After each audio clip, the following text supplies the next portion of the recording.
Hey everyone, कैसे हैं आप लोग।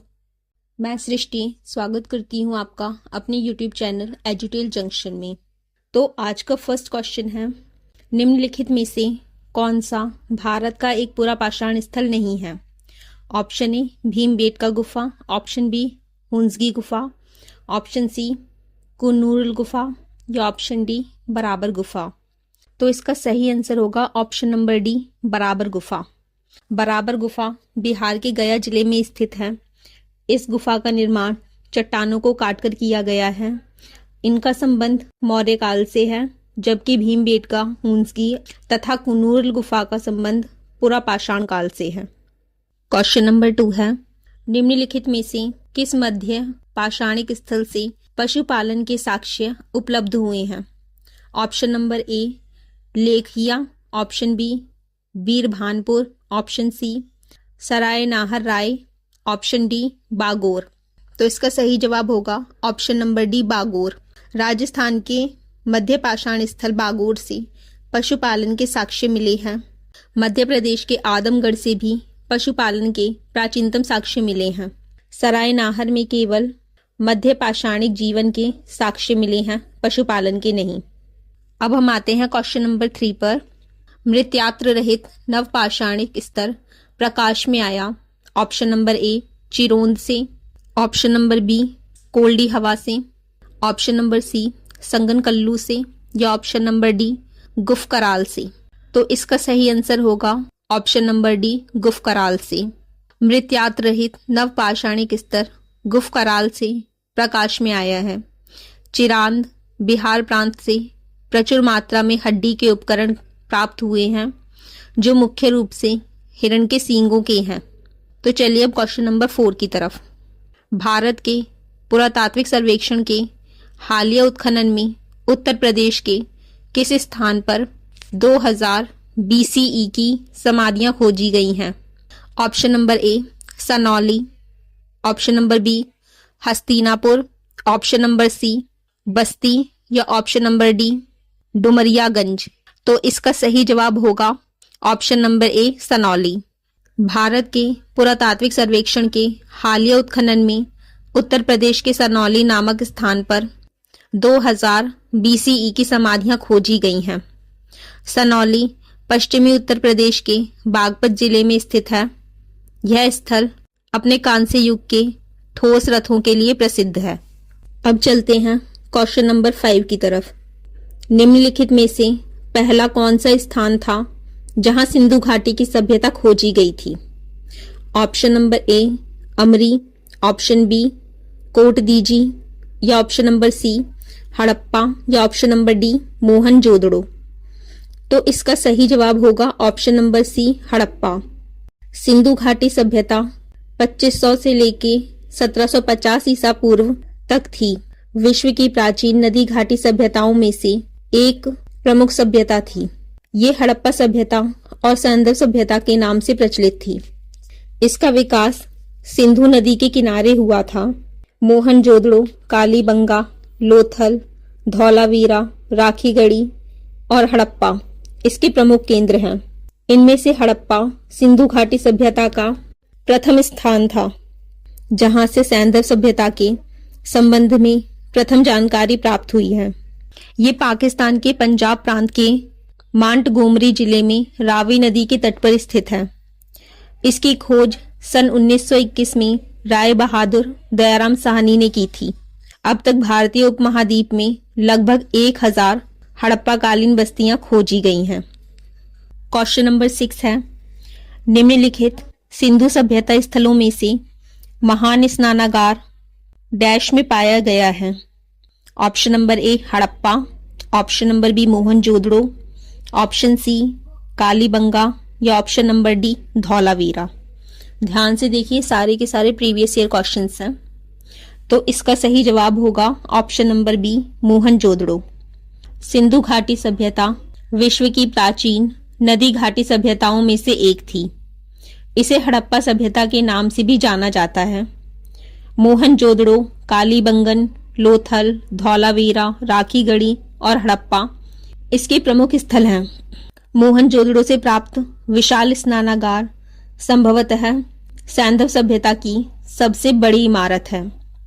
क्वेश्चन नंबर 7 है, निम्नलिखित में से हड़प्पा काल के किस स्थल में समुद्री व्यापार के साक्ष्य मिलते हैं? Option number A Mohenjodaro, option number B Lothal, option number C Altamira, option number D Dholavira. तो इसका सही जवाब होगा option number B Lothal. Lothal प्राचीन सिंधु घाटी सभ्यता के शहरों में से एक है। ये भारत के गुजरात राज्य में स्थित एक बंदरगाह शहर था। हड़प्पा काल में समुद्री व्यापार के साक्ष्य लोथल में मिलते हैं। यहाँ से मोती, जवाहरात और कीमती गहने पश्चिमी एशिया और अफ्रीका के देशों को भेजे जाते थे।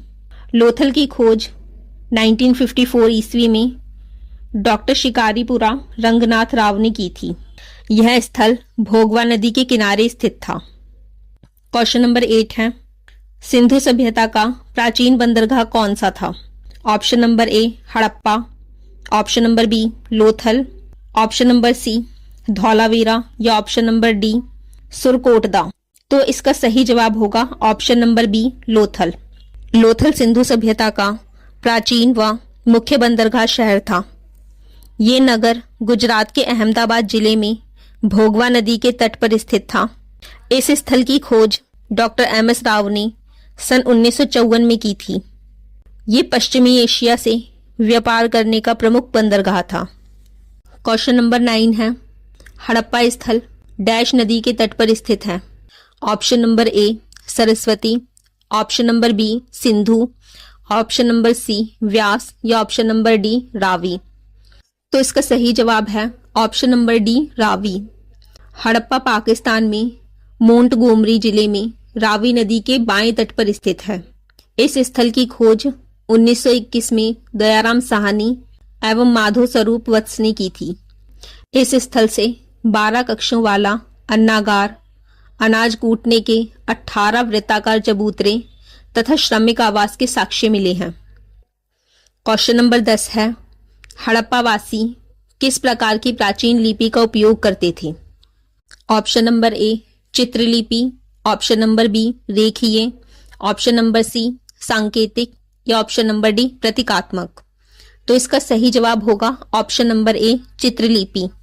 हड़प्पा वासी भाव चित्रात्मक लिपि का प्रयोग करते थे। हड़प्पा सभ्यता की खोज दयाराम साहनी ने 1921 ईस्वी में की थी। क्वेश्चन नंबर 11 है, कौन सा बृहद हड़प्पाई स्थल हरियाणा में स्थित है? Option A Dholavira, option B Rakhigarhi, option number C Kalibangan या ऑप्शन नंबर डी आलमगीरपुर। तो इसका सही जवाब होगा option number B Rakhigarhi. Rakhigarhi Haryana के हिसार जिले में अवस्थित है। इसका उत्खनन व्यापक पैमाने पर 1997 से 1999 ईस्वी के मध्य अमरेंद्र नाथ द्वारा किया गया था। राखीगढ़ी में हड़प्पा युग के प्रमाण मिलते हैं। यहाँ खुदाई के दौरान 7 स्तूप, दुर्ग प्राचीर, अन्नागार, ऊंचे चबूतरे पर बनाई गई अग्नि वेदिका प्राप्त हुई। क्वेश्चन नंबर 12 है, हड़प्पा सभ्यता किस नदी के तट पर स्थित थी? Option number A Saraswati, option number B Sindhu, option number C Vyas या ऑप्शन नंबर डी रावी। तो इसका सही जवाब होगा option number D Ravi. Harappa सभ्यता रावी नदी के तट पर स्थित थी। इसकी खोज सन 1921 में दयाराम साहनी एवं माधो स्वरूप वत्स के द्वारा की गई थी।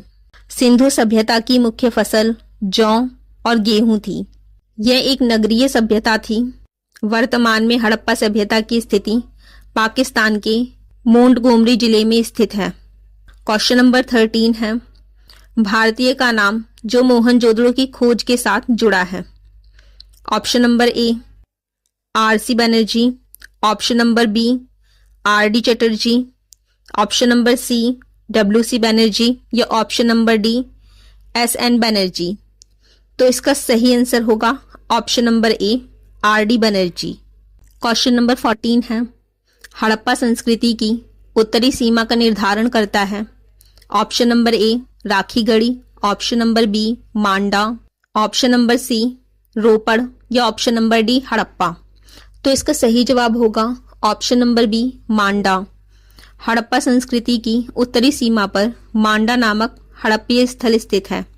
मांडा जम्मू और कश्मीर में स्थित है, जबकि इसकी पूर्वी सीमा आलमगीरपुर उत्तर प्रदेश, दक्षिणी सीमा दैमाबाद महाराष्ट्र एवं पश्चिमी सीमा सुतकांगेडोर पाकिस्तान में है।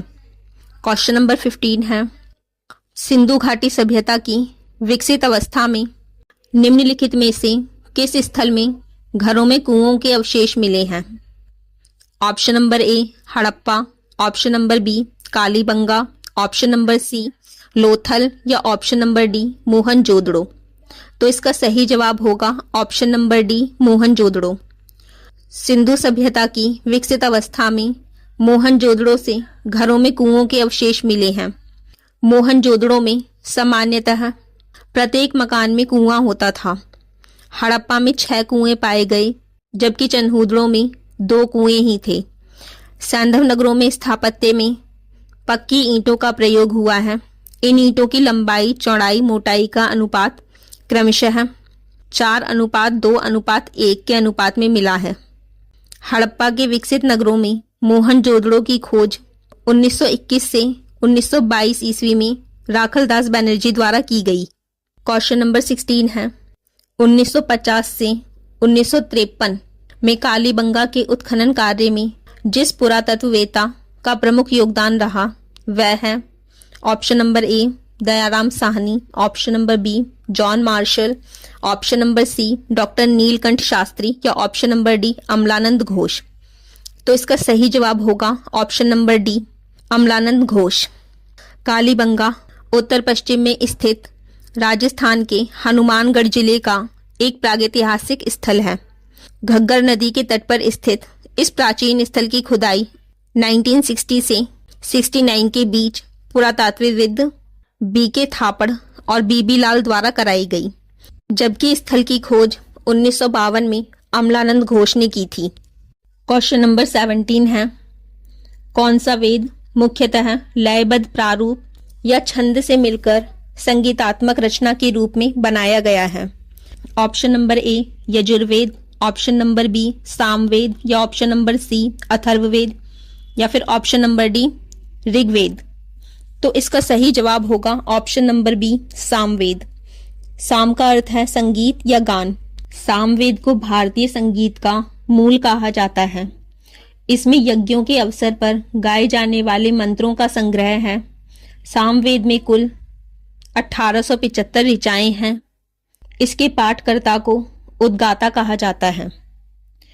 क्वेश्चन नंबर 18 है, नचिकेता आख्यान किस उपनिषद में मिलता है? Option number A, Kathopanishad, option number B, Kenopanishad, option number C, Chandogya या ऑप्शन नंबर डी, उपयुक्त में से कोई नहीं। तो इसका सही जवाब होगा ऑप्शन नंबर ए, कठोपनिषद। आचार्य यम और नचिकेता आख्यान कठोपनिषद में मिलता है। इसमें आचार्य यम ने नचिकेता को उपदेश दिया था। क्वेश्चन नंबर 19 है, निम्नलिखित में से किस ग्रंथ में कहा गया है कि वे जो संस्कृत भाषा शुद्ध नहीं बोल सकते थे उन्हें म्लेच्छ कहा जाता था? Option number A, Shvetashvatara Upanishad, option number B, Gopatha Brahmana, option number C, Brihadaranyaka Upanishad, option number D, Shatapatha Brahmana. तो इसका सही जवाब होगा ऑप्शन नंबर डी, शतपथ ब्राह्मण। शुक्ल यजुर्वेद के ब्राह्मण ग्रंथ शतपथ ब्राह्मण में इस कथन का उल्लेख है कि वे जो संस्कृत भाषा शुद्ध नहीं बोल सकते थे उन्हें म्लेच्छ कहा जाता था। याज्ञवल्क्य द्वारा रचित ब्राह्मण ग्रंथों में इसे सर्वाधिक प्रामाणिक माना जाता है। शतपथ ब्राह्मण के अनुसार सृष्टि के प्रारंभ में ब्रह्मा के 2 रूप थे, मूर्त और अमूर्त। इन्हें यत और त्यत अर्थात सत और असत भी कहा जाता है। शतपथ ब्राह्मण में 14 कांड हैं, जिसमें विभिन्न प्रकार के यज्ञों का पूर्ण एवं विस्तृत अध्ययन भी मिलता है। शतपथ ब्राह्मण में म्लेच्छ से अभिप्राय ऐसे व्यक्ति से भी है जो नीच, पापी, दुष्ट, सदाचार का पालन न करने वाला, दूसरे देशों से आया वह व्यक्ति जो ब्राह्मण, क्षत्रिय, वैश्य और शूद्र से अलग हो। क्वेश्चन नंबर 20 है, पवित्र गायत्री मंत्र जिस ग्रंथ में अंतर्विष्ट है वह है option number A Rigveda, option number B Yajurveda, option number C Atharvaveda या ऑप्शन नंबर डी सामवेद। तो इसका सही जवाब होगा ऑप्शन नंबर ए ऋग्वेद। पवित्र गायत्री मंत्र ऋग्वेद में अंतर्विष्ट है। गायत्री मंत्र ऋग्वेद के तृतीय मंडल में समाहित है, जिसकी रचना ऋषि विश्वामित्र ने की थी।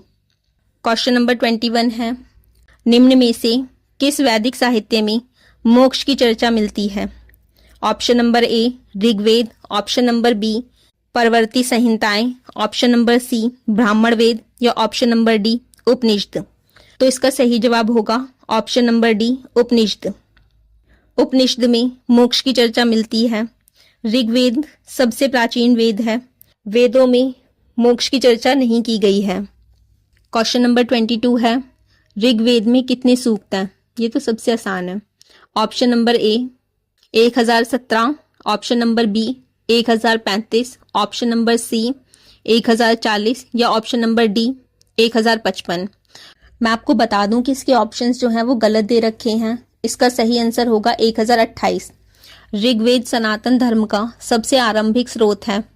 इसमें 1028 सूक्त हैं, जिसमें देवताओं की स्तुति की गई है। वेद मंत्रों के समूह को सूक्त कहा जाता है। ऋग्वेद में कुल 10 मंडल हैं और 10,580 ऋचाएं हैं। क्वेश्चन नंबर 23 है, शतसहस्त्री संहिता उपनाम निम्नलिखित में से किस ग्रंथ का है? Option number A Rigveda, option number B Atharvaveda, option number C Ramayana या ऑप्शन नंबर डी महाभारत। तो इसका सही जवाब होगा option number D Mahabharata. Mahabharata हिंदुओं का एक प्रमुख काव्य ग्रंथ है जो स्मृति के इतिहास वर्ग में आता है। इसे भारत शतसहस्त्री संहिता आदि उपनाम से भी जाना जाता है। इसके लेखक वेद व्यास माने जाते हैं। क्वेश्चन नंबर 24 है कि सूची 1 को सूची 2 से सम्मिलित कीजिए तथा सूची के नीचे दिए गए कूट से सही उत्तर का चयन कीजिए। सूची 1 में आपको दर्शन दे रखा है और सूची 2 में मोक्ष प्राप्त करने के तरीके। तो मैं सीधे इसके आंसर ही आपको बता देती हूँ। न्याय दर्शन का तार्किक चिंतन होगा, मीमांसा दर्शन का वैदिक अनुष्ठान करना, सांख्य दर्शन का वास्तविक ज्ञान का अभिग्रहण करना और वेदांत दर्शन का आत्मज्ञान। क्वेश्चन नंबर 25 है, बिंबिसार और अजातशत्रु संरक्षक थे। ऑप्शन नंबर ए शैव धर्म, ऑप्शन नंबर बी वैष्णव धर्म, ऑप्शन नंबर सी जैन धर्म या ऑप्शन नंबर डी इनमें से कोई नहीं। तो इसका सही जवाब होगा ऑप्शन नंबर डी इनमें से कोई नहीं। बिंबिसार और अजातशत्रु बौद्ध धर्म के संरक्षक थे। विनय पिटक के अनुसार बुद्ध से मिलने के पश्चात बिंबिसार ने बौद्ध धर्म ग्रहण कर लिया तथा बुद्ध और उनके अनुयायियों के लिए वेलुवन नामक उद्यान प्रदान किए। अजातशत्रु बिंबिसार का पुत्र था तथा उसके ही शासनकाल में प्रथम बौद्ध संगीति राजगृह 483 ईसा पूर्व का आयोजन हुआ। उसने अपने शासनकाल में बुद्ध के अवशेषों पर राजगृह में स्तूप का निर्माण करवाया। क्वेश्चन नंबर 26 है, बुद्ध और महावीर निम्नलिखित में से किस महाजनपद से आते थे? Option number A Magadha, option number B Ujjain, option number C Vajji या ऑप्शन नंबर डी कोसल। तो मैं आपको बता दूं कि इसके ऑप्शंस ही गलत हैं। इसका सही आंसर होगा महावीर स्वामी जैन धर्म के 24वें एवं अंतिम तीर्थंकर थे। इनका जन्म 540 ईसा पूर्व में कुंड ग्राम वैशाली में हुआ था, जो वज्जी महाजनपद के अंतर्गत आता था। बौद्ध धर्म के संस्थापक गौतम बुद्ध का जन्म 563 ईसा पूर्व में कपिलवस्तु के लुम्बिनी नामक स्थान पर हुआ था। ये शाक्य गणराज्य के अंतर्गत आते थे, जो 16 महाजनपदों के अंतर्गत नहीं था। अतः प्रश्नगत विकल्पों में कोई भी विकल्प सत्य नहीं है। क्वेश्चन नंबर 27 है, वाराणसी को निम्नलिखित में से किसने अपनी द्वितीय राजधानी बनाया था? Option number A Ajatashatru, option number B Kalashoka, option number C Mahapadmananda या ऑप्शन नंबर डी शिशुनाग। तो इसका सही आंसर होगा option number A Ajatashatru. Bimbisara के पुत्र अजातशत्रु ने मगध की राजधानी अपने पिता की हत्या करके प्राप्त की थी और अपनी द्वितीय राजधानी वाराणसी यानी कि काशी को बनाया। अपने पिता के समान ही उसने भी साम्राज्य के विस्तार की नीतियों को अपनाया था। क्वेश्चन नंबर 28 है, अणुव्रत का सिद्धांत किससे संबंधित है? ऑप्शन नंबर ए महायान बौद्ध धर्म से, ऑप्शन नंबर बी हीनयान बौद्ध धर्म से, ऑप्शन नंबर सी जैन धर्म या ऑप्शन नंबर डी लोकायत संप्रदाय। तो इसका सही जवाब होगा ऑप्शन नंबर सी जैन धर्म। अणुव्रत सिद्धांत का प्रतिपादन जैन धर्म में किया गया है। जैन धर्म की 5 प्रमुख शिक्षाएं सत्य, अहिंसा, अस्तेय, अपरिग्रह एवं ब्रह्मचर्य को अणुव्रत कहा जाता है। इनमें से 4 सिद्धांतों का प्रतिपादन पार्श्वनाथ द्वारा, जबकि अंतिम अर्थात ब्रह्मचर्य के सिद्धांत का प्रतिपादन महावीर द्वारा किया गया था। क्वेश्चन नंबर 29 है, कौन से राज्य को बौद्ध धर्म का उद्गम स्थल कहते हैं? Option number A Sikkim, option number B Bihar, option number C UP या ऑप्शन नंबर डी एमपी। तो इसका सही जवाब होगा option number B Bihar. Bihar बौद्ध धर्म के पर्यटन स्थल, ऐतिहासिक धरोहर, आध्यात्म और संस्कृति का केंद्र रहा है। बिहार में प्रथम बौद्ध संगीति राजगृह, द्वितीय बौद्ध संगीति वैशाली तथा तृतीय बौद्ध संगीति पाटलिपुत्र का आयोजन हुआ था। इसलिए बिहार को बौद्ध धर्म का उद्गम स्थल कहते हैं। क्वेश्चन नंबर 30 है, निम्नलिखित में से कौन गौतम बुद्ध के समकालीन थे? Option number A Nagarjuna, option number B Kanishka, option number C Kautilya या ऑप्शन नंबर डी महावीर।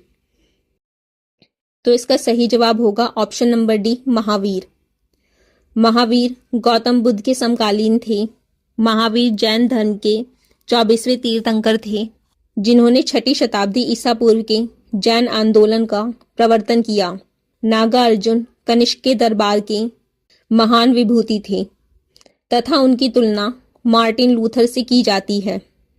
इन्हें भारत का आइंस्टीन भी कहा जाता है। कौटिल्य या विष्णुगुप्त चंद्रगुप्त मौर्य के प्रधानमंत्री थे, जिन्होंने अर्थशास्त्र की रचना की। क्वेश्चन नंबर 31 है, बुद्ध का जन्म स्थान है। Option number A Kushinagar, option number B Sarnath, option number C Bodhgaya या ऑप्शन नंबर डी लुम्बिनी। तो इसका सही जवाब होगा option number D Lumbini. Gautam Buddha का जन्म कपिलवस्तु के निकट लुम्बिनी में 563 ईसा पूर्व में शाक्य कुल के राजा शुद्धोधन के घर हुआ था। 6 वर्षों की कठोर साधना के पश्चात बोधगया बिहार में बोधि वृक्ष के नीचे उन्हें ज्ञान प्राप्त हुआ और वे गौतम बुद्ध बन गए। उन्होंने सारनाथ में प्रथम उपदेश दिया और कुशीनगर कुशीनारा में उन्हें महापरिनिर्वाण यानी कि उनकी मृत्यु हुई। क्वेश्चन नंबर 32 में बुद्ध के जीवन की घटनाएं और प्रतीकात्मक अभिव्यक्ति, सूची 1 को सूची 2 से मिलाना है।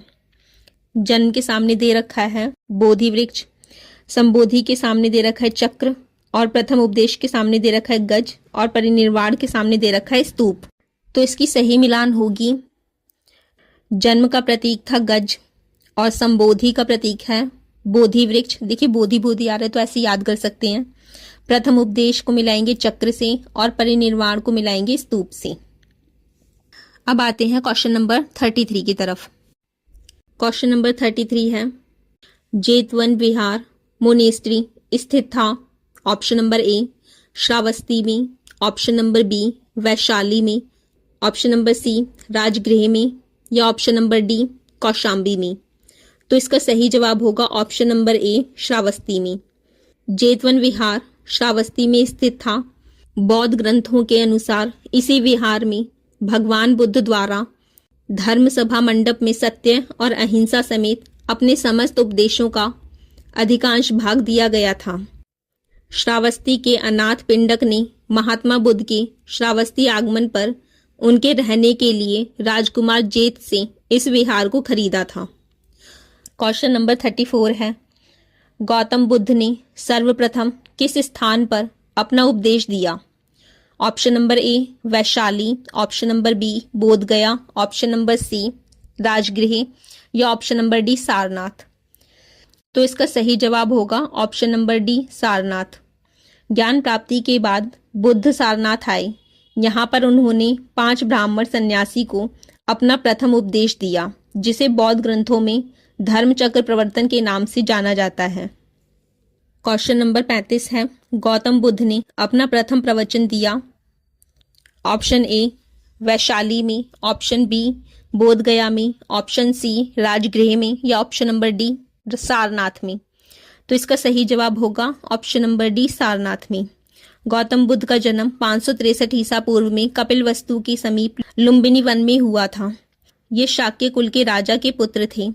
29 वर्ष की आयु में घर छोड़कर सन्यासी बनने चले गए। 6 वर्ष कठिन तपस्या के बाद 35 वर्ष की आयु में वैशाख पूर्णिमा के दिन वट वृक्ष के नीचे बोध गया में इनको ज्ञान प्राप्ति हुई।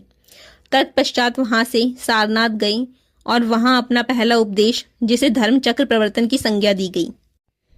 क्वेश्चन नंबर 36 है, भारतवर्ष में महायान संप्रदाय के साहित्य की भाषा क्या थी? Option number A Sanskrit, option number B Pali, option number C Prakrit या ऑप्शन नंबर डी अर्धमागधी। तो इसका सही जवाब होगा option number A Sanskrit. Bharatvarsh में महायान संप्रदाय की साहित्य की भाषा संस्कृत थी। महायान संप्रदाय ने बुद्ध को ईश्वर तुल्य माना। सभी प्राणी बुद्धत्व को प्राप्त कर सकते हैं। दुख है तो बहुत ही सहज तरीके से उनसे छुटकारा पाया जा सकता है। पूजा पाठ भले ही ना करें, लेकिन प्रार्थना में शक्ति है और सामूहिक रूप से की गई प्रार्थना से कष्ट दूर होता है। पूर्वी बौद्ध शाखा को महायान तथा पश्चिमी बौद्ध शाखा को हीनयान के नाम से जाना जाने लगा। महायान के प्रमुख विचारक अश्वघोष, नागार्जुन और असंग थे। बौद्ध शिक्षा प्रणाली में निम्नलिखित में से कौन शिक्षण का माध्यम था? Option number A Sanskrit, option number B Devanagari, option number C Pali या ऑप्शन नंबर डी उपयुक्त में से कोई नहीं। तो इसका सही जवाब होगा ऑप्शन नंबर सी पाली। बौद्धकालीन शिक्षा प्रणाली में शिक्षण का माध्यम संस्कृत भाषा या प्राकृत भाषा थी। पाली का प्रयोग जनसाधारण अपनी सुविधा के लिए ही करते थे। प्रचलित शिक्षण विधियों में मौलिक शिक्षा के साथ साथ प्रश्नोत्तर विधि, वाद विवाद विधि, व्याख्यान विधि, कक्षा नायक विधि, सम्मेलन विधि, देशाटन, प्रकृति निरीक्षण तथा निधिध्यासन आदि विधियों का प्रयोग किया जाता था। प्रश्न संख्या 38 है, भागवत गीता भारत के किस पौराणिक ग्रंथ से संबंधित है? Option number A Ramayana, option number B Mahabharata, option number C Badarayana या ऑप्शन नंबर डी इनमें से कोई नहीं। तो इसका सही जवाब होगा option number B Mahabharata. Bhagavad Gita का संबंध पौराणिक महाकाव्य महाभारत से है। भगवत गीता मूलतः महाभारत के भीष्म पर्व का अंश है। इसकी रचना महर्षि वेदव्यास ने की थी। गीता में कुल 18 अध्याय तथा 700 श्लोक हैं, जिसमें मुख्य रूप से ज्ञान, भक्ति एवं कर्मयोग मार्गों की विस्तृत व्याख्या की गई है। क्वेश्चन नंबर 39 है, भगवत गीता में कितने श्लोक हैं? Option number A 700, option number B 670, option number C 650 या ऑप्शन नंबर डी 600। तो इसका सही जवाब होगा ऑप्शन नंबर ए 700। कुरुक्षेत्र की युद्ध भूमि में भगवान श्री कृष्ण ने अर्जुन को जो उपदेश दिया था, उसका संकलन श्रीमद् भगवत गीता के नाम से प्रसिद्ध है। ये महाभारत के भीष्म पर्व का अंग है। गीता में कुल 18 अध्याय और 700 श्लोक हैं। प्रश्न नंबर 40 है, यह एक बड़ा और सुंदर शहर है। चारों ओर से एक विशाल दीवार से घिरा है। इसमें 570 मीनारें हैं और 64 द्वार हैं। 2 और 3 मंजिल के घर लकड़ी और मिट्टी की ईंटों से बने हैं। राजा का महल भी काष्ठ निर्मित है और पत्थरों पर नक्काशी द्वारा अलंकृत है। बागों और पक्षियों को रखने के लिए निर्मित बाणों से यह घिरा है। यह किस स्थान का विवरण है? Option number A Takshashila, option number B Kaushal, option number C Pataliputra या ऑप्शन नंबर डी उज्जैनी। तो इसका सही जवाब होगा ऑप्शन नंबर सी पाटलिपुत्र। उपरोक्त दिया गया विवरण पाटलिपुत्र नगर के बारे में दिया गया है। ये विवरण यूनानी राजदूत मेगास्थनीज द्वारा लिखित पुस्तक इंडिका में दिया गया है। मेगास्थनीज चंद्रगुप्त मौर्य के दरबार में राजदूत बनकर आया था। पाटलिपुत्र नगर की स्थापना सम्राट अजातशत्रु के उत्तराधिकारी उदयन ने की थी। प्रश्न संख्या 41 है, चंद्रगुप्त मौर्य डैश था। ऑप्शन नंबर ए अशोक का परदादा, ऑप्शन नंबर बी अशोक का भाई, ऑप्शन नंबर सी अशोक के पिता, या ऑप्शन नंबर डी अशोक का दादा। तो ये चंद्रगुप्त मौर्य अशोक के परदादा तो थे नहीं और ना ही अशोक के भाई थे। अशोक के भाई सुशीम, श्यामक शायद ये थे, और अशोक के जो पिता थे वो बिंदुसार थे, और बिंदुसार के पिता थे चंद्रगुप्त मौर्य। तो इसका आंसर होगा ऑप्शन नंबर डी अशोक के दादा। चंद्रगुप्त मौर्य की गणना भारत के महान शासकों में होती है। वो भारत के प्रथम ऐतिहासिक सम्राट थे जिन्होंने मौर्य वंश की स्थापना की। चंद्रगुप्त मौर्य के उत्तराधिकारी बिंदुसार हुए तथा बिंदुसार के उत्तराधिकारी अशोक महान थे। इस संबंध से चंद्रगुप्त मौर्य अशोक महान के दादा हुए। क्वेश्चन नंबर 42 है, अशोक के द्वितीय शिलालेख में निम्नलिखित में से किसका उल्लेख नहीं है? Option number A Chola, option number B Satavahana, option number C Pandya, या ऑप्शन नंबर डी सतीपुतो। तो इसका सही जवाब होगा option number B Satavahana. Ashoka के द्वितीय शिलालेख में सातवाहन का उल्लेख नहीं है। इसमें निम्नलिखित 5 राज्यों का उल्लेख है: चोल, केरलपुत्र, पांड्य, सतीपुत्र तथा ताम्रपर्णी। इसके साथ ही द्वितीय शिलालेख में समाज कल्याण, मनुष्य व पशु चिकित्सा संबंधी बातों का उल्लेख है। 13वें शिलालेख में कलिंग युद्ध का वर्णन है। क्वेश्चन नंबर 43 है, प्राचीन भारत का कालखंड जिसमें मंडल कूपों, घेरदार कुआं का सबसे पहले उल्लेख मिलता है। ऑप्शन नंबर ए मौर्य काल, ऑप्शन नंबर बी महाजनपद काल, ऑप्शन नंबर सी गुप्त काल, या ऑप्शन नंबर डी वर्धन काल। तो इसका सही जवाब होगा ऑप्शन नंबर ए मौर्य काल। मंडल कूपों का सर्वप्रथम उल्लेख मौर्य काल में मिलता है। पक्की ईंटों से निर्मित मंडल कूप मौर्यकालीन आर्थिक जीवन की प्रमुख विशेषता है। क्वेश्चन नंबर 44 है, 3री शताब्दी में वाकाटक वंश के संस्थापक कौन था? Option number A Rudrasena, option number B Pravarasena, option number C Nagabhatta, या ऑप्शन नंबर डी विंध्य शक्ति। तो इसका सही जवाब होगा ऑप्शन नंबर डी विंध्य शक्ति। वाकाटक वंश की स्थापना 255 ईस्वी के लगभग विंध्य शक्ति ने की। यह सातवाहनों के उपरांत दक्षिण की महत्वपूर्ण शक्ति के रूप में उभरा। मगध के गुप्त वंश के समकालीन इस राजवंश ने मध्य भारत तथा दक्षिण भारत के ऊपरी भाग में शासन किया। इनका मूल निवास स्थान बरार विदर्भ में था। क्वेश्चन नंबर 45 है, नटराज की प्रसिद्ध कांसे की प्रतिमा इसका उत्तम उदाहरण है। ऑप्शन नंबर ए चोल कला, ऑप्शन नंबर बी होयसल कला, या ऑप्शन नंबर सी गांधार कला, या ऑप्शन नंबर डी मौर्य कला। तो इसका आंसर होगा ऑप्शन नंबर ए। नटराज की प्रसिद्ध कांसे की प्रतिमा चोल कला का उत्तम उदाहरण है। नटराज भगवान शिव के तांडव नृत्य का प्रतीक है। प्रश्न संख्या 46 है, नीचे कुछ प्रसिद्ध मंदिरों और जिस वंश या साम्राज्य काल में उनका निर्माण हुआ उनकी सूची दी गई है। कौन सा युग्म सुमेलित नहीं है? Option number A Hampi Chola, B Konark का सूर्य मंदिर पूर्वी Ganga, option number C Khajuraho Chandela, या option number D Mahabalipuram Pandya. इसका सही जवाब होगा option number D Mahabalipuram. Mahabalipuram एक ऐतिहासिक नगर है जो मामल्लपुरम भी कहलाता है। ये तमिलनाडु के पूर्वोत्तर दक्षिण भारत में स्थित है। महाबलीपुरम धार्मिक केंद्र मंदिरों को 7वीं सदी में हिंदू पल्लव राजाओं ने स्थापित किया था। अतः अन्य विकल्प सुमेलित हैं।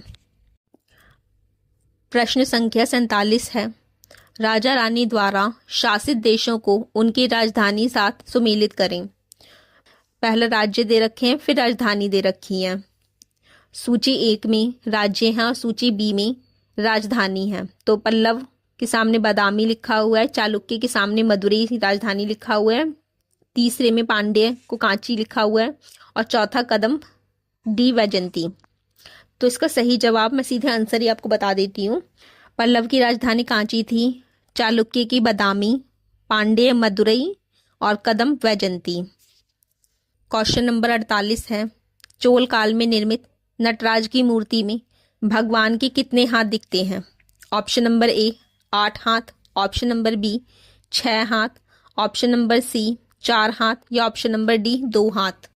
तो इसका सही जवाब होगा ऑप्शन नंबर सी 4 हाथ। नटराज की मूर्ति का निर्माण चोल काल में हुआ था। नटराज शिव की प्रसिद्ध मूर्ति है जिसमें भगवान की 4 भुजाएं हैं। उनके चारों ओर अग्नि के घेरे हैं। एक पांव से उन्होंने एक बौने अकस्मा को दबा रखा है एवं दूसरा पांव नृत्य मुद्रा में ऊपर की ओर उठा हुआ है। उन्होंने अपने पहले दाहिने हाथ में डमरू पकड़ा हुआ है। डमरू की आवाज सृजन का प्रतीक है। क्वेश्चन नंबर 49 है, डैश मंदिर का निर्माण राजराज चोल द्वारा किया गया था? Option number A Shri Krishna, option number B Madurai Meenakshi, option number C Vriddheshwar या ऑप्शन नंबर डी बालाजी। तो इसका सही जवाब होगा option number C Vriddheshwar. Chola शासक राजराज प्रथम शैव धर्म मतानुयायी थे। इन्होंने तंजौर में राजराजेश्वर या वृद्धेश्वर मंदिर का निर्माण कराया तथा उसकी दीवारों पर बौद्ध प्रतिमाओं का निर्माण करवाया। अब आखिरी प्रश्न, प्रश्न नंबर 50 है, चालुक्य वंश का राजधानी शहर था? Option number A Srirangapatna, option number B Badami, option number C Madurai या ऑप्शन नंबर डी कांचीपुरम। तो इसका सही जवाब होगा ऑप्शन नंबर बी। चालुक्य 543 ईस्वी से 553 ईस्वी तक दक्षिण भारत का प्रसिद्ध राजवंश था। जयसिंह इस वंश का प्रथम शासक था, जबकि पुलकेशिन द्वितीय चालुक्य साम्राज्य वातापी का वास्तविक संस्थापक था तथा इसने वातापी बादामी को अपनी राजधानी बनाया। इस वंश का सबसे प्रतापी राजा पुलकेशिन द्वितीय था, जिसने हर्षवर्धन को हराकर परमेश्वर की उपाधि धारण की थी। इस वंश का अंतिम शासक कीर्तिवर्मन द्वितीय था। अब ये वीडियो मैं यहीं पे ख़त्म कर रही हूँ। अब इसके आगे के क्वेश्चन आपको पार्ट 2 में मिलेंगे। Thanks for watching.